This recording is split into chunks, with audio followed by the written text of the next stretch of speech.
to the Whiskey Vault. I'm Rex. I'm Daniel. He's a level 3 whiskey sommelier. He's a mooch. Sure.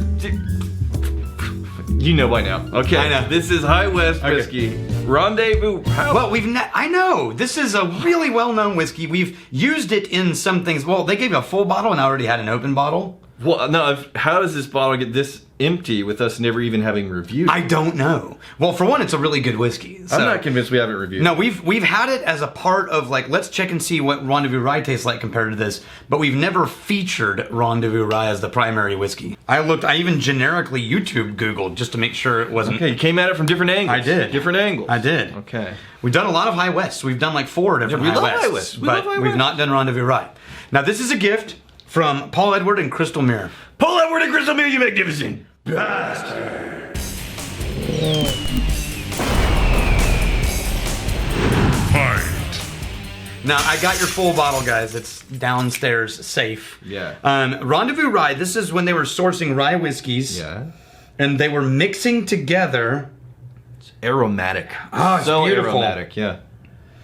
Mixing together sourced MGP rye and their own rye that they made. And that brown sugar for days mixed in with the honey. Yeah. Yeah. So I think the honey is taking it away from your typical... It really This is. is the 95% rye mash bill of The rice spice MGP. is not the dominant note for me. Right. I think well, I should say the High West one is all rye. I think it's actually 20% malted rye and 80% unmalted rye. Okay. So it's even more rye than the MGP. Yeah. But it's a different animal. There's rice spice there, but the brown sugar mixed, like blended in with the honey, and it's super rich, super aromatic. This is maybe the most rye you've ever had in your life. Well, not on the... No, and I don't mean as far as the flavors. Right. I mean the most rye percentage grain. Yeah. Right? So at this point, right, I am tempted to back off of my definition of classic rye as black licorice anise. Because it keeps changing. Because, you know, in the early days of the rye, it's like, black licorice, yeah. We just had a run of like 30 black licorice ryes. And then, since then, it's like, oh my gosh, we've had such a wide variety of different flavors and notes coming out of both the nose and the taste. Are you being converted, Kurt Miller's side? There's beautiful rye? Team Rye? No, like Team Rye. Come on. I'm Team Me. I'm Team Free Whiskey. Yeah. Every bit of what I was hoping for from the nose shows up on the taste. And yeah, it does taste like rye. Don't get us wrong. This is definitely rye, but this is not spiky, sharp, dark black, funky note rye. This is beautiful, sweet, rounded. It's like they took the raw spice and made it Christmas spice. And made it, kind of like they cooked it up with some honeys. And so if you use the word spice and some sweet tea, you think spicy. Yeah. But if you use the word spice, but you think Christmas spice. Spicy. If you think like mold spices, right? Like the kind of spices that come with Christmas foods and desserts and you know, candlelit trees and things. This is the beautiful ride. All right, so where the taste starts to evolve past the nose, it's about halfway through, and then you hit this gear of a sweetened tea and that oak. Yeah, and it finishes with, that sweet tea and some cherries on the finish a little bit there. And then, you know, throughout, it has that rye spice, but it's very matured. It's not too sharp or pointy. It's no black licorice to be found on this. No, this is beautiful. Yeah, I love it. I'm a fan. Okay. All right, let's move on to another interesting one. Okay, now, we have a very important comment from a magnificent bastard, the Mark Quimby. Right? Okay. It says, well, bastards, raise a glass for the end of my whiskey journey. Oh, no. The test came back and I have a non-alcohol related fatty liver disease. It's been advised to never drink again. What does one do with an extensive whiskey collection when you can't have it anymore? Man, it's a good way to make some friends. Yeah, it is. Does anyone make a Lefroy scented candle?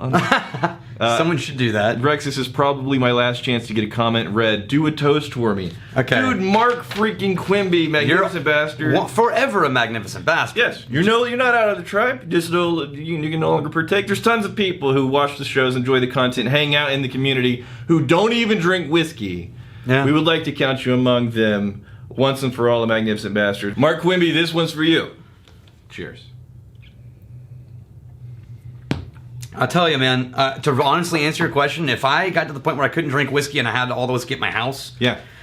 it would be one of two questions. One, does having it there pain you? If it does, then give it away. Yeah. If you can have it there and it doesn't pain you, then pour it for anybody who visits just until waiting. it runs out. Waiting for people. This is a gift from Barton Jones. Barton Jones. Yes, and he said, don't mind the sloppy wax job. It's not their fault. I did it when I was there volunteering on their bottling day. So he waxed this. Yeah. Ah, cool. So I guess they have like people show up and help with the exactly. bottling. Right on, right on. Barton Jones, you magnificent bastard. Fight. This is from a distillery, This is Great Wagon Road Distilling. And this is an Irishman who started making whiskey in North Carolina, Charlotte, North Carolina. Okay. And we've got two, but we're going to start with this one. This is called Quinn, named after Mary Quinn. Wow. Ollie is the founder's name, Ollie's grandmother. Beautiful, rich floral. Well, and it is Nose. 100% organic barley and wheat, aged in full-size barrels. Really, maltiness is not at the top of the list of things that I'm getting here. It's much more aromatic, floral. Now, he's calling Sweet. this barrel-rested poutine, but how is it poutine? What is poutine again? Poutine? Well, traditionally, poutine didn't even have to be made from grain. Okay. It's an Irish, think of it like the Irish moonshine. Okay. Right? Classic Irish moonshine. It was outlawed for hundreds of years in Ireland, and only just recently became legal again. So, But traditionally, poutine, because it's not a whiskey, can also have other things to ferment and put into it. this is a beautifully floral, sweet, rich, vibrant nose. It really is. I keep looking for something telling us it's young, but I can't find Almost- it. It's just rich in honey. Almost perfumey. Yes, so- definitely perfumey. Yeah. Well, there's the malt, man. The malt shows up like a... Oh, yeah. Fiend. Dude, this is great. Wow. Very different than the nose. Very different than the nose. The layers of the sweet, rich, almost a buttery maltiness. So this is pretty unique. I love it. Yeah. This is unlike anything I've ever tasted. Yeah. Because it's combining all of the malt notes with this sort of molassesy note. Yeah. And I'm not sure what part the wheat is giving to it. Go back. But this is really pretty. The perfume floral nose on this, I can't get over. And then Yeah. how different it is on the taste. You just hits this gear really, bam, hard, aggressive. proof? Maltiness. What's the proof, But, man? I'm the proof guy. This is 45. Oh, man. 45% alcohol, You know what this smells like? 90 proof. I just like doing the percentage. People don't have to do the... Get some on your palms and rub it out. That was for all the junior high kids in the channel. It actually smells like curry. No. Coconut No. oil. And then actually what I first got was cereal. What I first got was sugar cereal. Like, what's the one with the tiger? Frosted Tony Flakes. the Tiger. Yeah, but more oat cereal. Right. This works. And then the second time, with a little bit of air, I got green, Thai green curry. No, I don't get that at all. I get some oat on there. Coconut-based green curry. That is... Oh, pot still, of course. Yeah, it's glorious. That's phenomenal. Well done. I think Ollie signed it for us. Oh, right on, right on.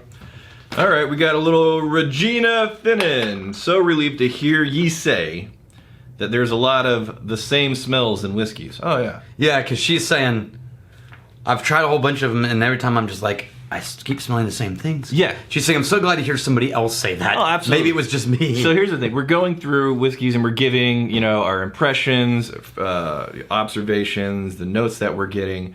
But if we had to narrow down what we think the entire universe of whiskey is, how many bottles do you think it would take to represent everything that's possible in whiskey? Everything, period? Yeah. It would be a lot. But for the classic profiles, you could do it in under 20.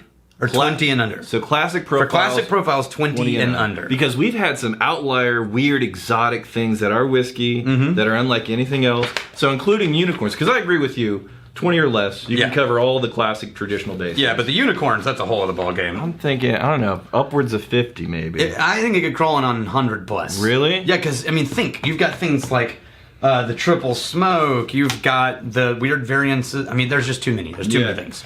So she's saying she's sipping and sniffing the whiskey while watching your videos, and I think I just smell whiskey. Yes. Yeah. So you'll get there. We've done some videos recently on our other channel. Yeah. How to taste and describe whiskey is a recent one. And and use a tasting sheet. Yeah, a tasting sheet, and then look for things. The tasting truth snobs don't want you to know is another one. But yeah, it's cool if you're just, at that place. It's all about building reference points. You can learn more over there if you want to. Here's to fighting, stealing, and drinking. If you fight, may you fight for If you friends. steal, may you steal a lover's If you drink, may you drink with us. Hey, thanks for hanging out with us in the Whiskey Vault. Don't forget to throw in a like, hit that subscribe button on the bottom right, and drop a question or comment down below.